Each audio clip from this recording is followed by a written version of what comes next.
एक मोठी बातमी आपल्या समोर येते. बारामती पोटनिवडणुकीसाठी 30 जणांनी अर्ज नेले. निवडणूक बिनविरोध होणार की चुरस रंगणार? राज्याचं लागलं लक्ष. बारामतीत दिवंगत अजित पवार यांच्या निधनानंतर पोटनिवडणुकीची रणधुमाळी सुरू झाली आहे. राष्ट्रवादी काँग्रेस पक्षातर्फे येत्या 6 एप्रिल रोजी मुख्यमंत्री आणि उपमुख्यमंत्री यांच्या उपस्थितीत सुनेत्रा पवार आपला उमेदवारी अर्ज दाखल करणार असल्याची माहिती आहे. या निवडणुकीच्या पार्श्वभूमीवर राष्ट्रवादीने बारामती शहर आणि तालुक्यात आजपासून घोंगडी बैठकांना सुरुवात केली असून कार्यकर्त्यांमध्ये उत्साहाचं वातावरण आहे.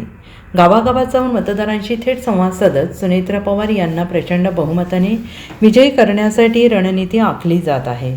या निवडणुकीत सुनेत्रा पवार यांना अजित पवारांपेक्षा जास्त मतांनी निवडून आणण्याचा निर्धार कार्यकर्त्यांनी केला आहे.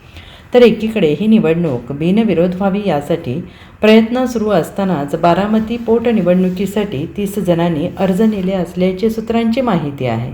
सुनेत्रा पवार यांची निवडणूक बिनविरोध करण्यावर महायुतीचा भर आहे. पण 30 अर्जांपैकी किती अर्ज भरले जातात, किती पात्र होतात आणि किती अर्ज मागे घेतले जातात हे अद्याप अस्पष्ट आहे.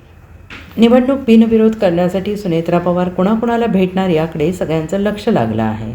आणि ही निवडणूक बिनविरोध होणार का याकडे सगळ्यांचं लक्ष आहे. तर सुनेत्रा पवार यांचा उमेदवारी अर्ज दाखल करण्यासाठी 6 तारखेला मुख्यमंत्री बारामतीत येणार आहेत अशी माहिती मिळते आहे. Bureau report SBN Marathi, Baramati.